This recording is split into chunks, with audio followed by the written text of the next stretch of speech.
Lajeng sonten pamirsa kawuningan bilih dinten Selasa tanggal 6 bulan Mei tahun 2022 gangsal sonten.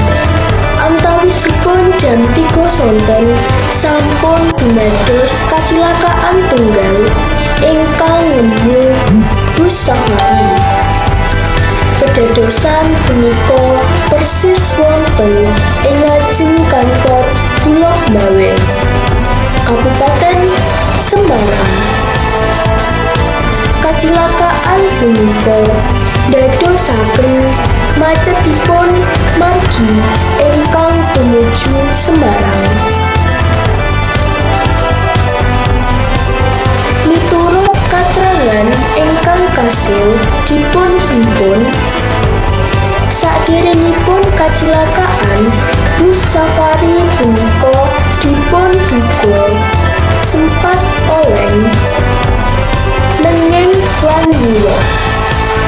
Kuat pinanggih kahanan margi ingkang wungu saged amargi jawah deres punika dadosaken sebab utama ingkang jalari bus ical kendali lajeng kepleset lan pungkasinipun mlintang.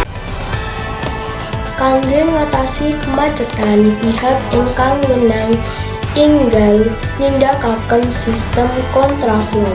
Tindakan punika dadosaken saperangan arus lalu lintas tetep saged mindhah sanadya satunggaling jalur utami katutup amarga posisi bus ingkang mlintang. Adicara punika